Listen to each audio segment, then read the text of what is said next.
Mengasihi Tuhan dalam tindakan yang nyata ialah dengan mentaati perintah dan juga peraturan serta berjuang untuk jadikan rancangan dan kehendak akan firman Tuhan. MTT Inspiration. Embun pagi. Semakin tinggi tujuanmu, semakin sepi jalannya, tapi pemandangannya luar biasa. Semoga kita selalu sehat, yang bersyukur, dan punya tujuan tinggi. Amin, ya mujibah sailin. MTT Cover, Bayu Bukateja. Undangan. Tuhan ibarat tuan rumah sedang mempersiapkan suatu pesta perjamuan untuk mengundang orang-orang istimewa. Namun respon dari para tamu istimewa itu sama, yaitu menolak undangan tersebut. Dengan berbagai alasan, ada yang sibuk dengan pekerjaannya, sibuk menikmati hobi, atau sibuk menikmati kehidupan dengan keluarganya. Kemudian, undangan paksaan mulai diberikan.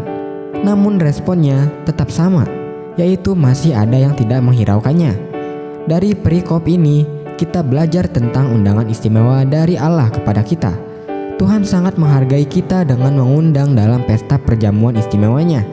Sayangnya, kita terlalu sombong dan sibuk dengan kesuksesan kita sehingga undangan Allah kita abaikan.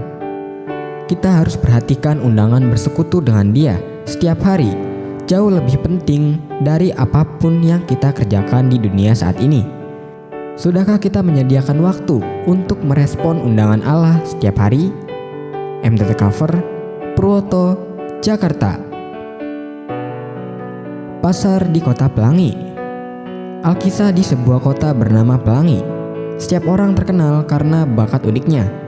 Kota itu selalu ramai oleh pedagang, pengrajin, dan seniman dari seluruh penjuru negeri. Suatu hari, terdengar kabar bahwa kota tetangga akan mengadakan lomba tahunan, di mana setiap kota harus menampilkan karya terbaiknya. Di Pasar Pelangi, para pedagang mulai bersaing keras. Tukang perhiasan ingin membuat kalung paling mewah. Tukang roti ingin menciptakan kue yang paling harum. Dan seniman lukis ingin menghasilkan lukisan yang paling memukau. Persaingan membuat pasar menjadi tegang. Orang-orang mulai saling menilai, bahkan kadang menyembunyikan karya agar tidak ditiru.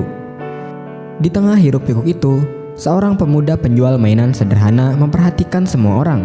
Mainannya tidak sehebat perhiasan, kue, atau lukisan yang dibuat pedagang lain.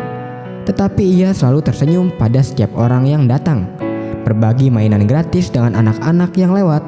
Ia mendengar bisik-bisik iri dan saling membandingkan. Tetapi ia tetap melakukan pekerjaannya dengan senang hati. Hari lomba tiba. Kota tetangga menilai semua karya. Ternyata yang paling menarik perhatian bukanlah kalung paling mahal, kue paling harum, atau lukisan paling rumit. Orang-orang terkagum pada pemuda penjual mainan itu karena ia membuat suasana pasar menjadi hidup dan menyenangkan. Kota Pelangi memenangkan penghargaan atas kehangatan dan kreativitas yang dirasakan semua orang. Apapun juga yang kamu perbuat, perbuatlah dengan segenap hatimu, seperti untuk Tuhan dan bukan untuk manusia. MTT Cover, Budi, Cirebon. Yang lemah bagi dunia yang dipakai Tuhan. Dunia seringkali berada di bawah kendali orang-orang kuat. Mereka merasa lebih pintar, hingga akhirnya memandang rendah orang-orang yang lemah. Orang yang berbuat semena-mena terhadap sesamanya adalah mereka yang hidup tanpa kasih. Kita mungkin boleh lemah, kita mungkin boleh dihina oleh orang lain. Namun selama hidup kita benar di hadapan Tuhan, maka Tuhan akan memakai kita untuk mengalahkan orang-orang kuat yang hatinya penuh dengan kesombongan. Jangan sekali-kali kita hidup dengan memegahkan diri di hadapan Tuhan. Hidup kita adalah buatan tangan Allah. Dan apa yang ada pada diri kita adalah karena kasih karunia. Supaya jangan ada seorang manusia pun yang memegahkan diri di hadapan Allah. MTT Cover, Cipto, Purwokerto. Firman Tuhan. Alangkah limpahnya kebaikanmu yang telah kusimpan bagi orang yang takut akan Engkau, yang telah kulakukan bagi orang yang berlindung padamu di hadapan manusia. MTT Cover, Sulaiman, Cirebon.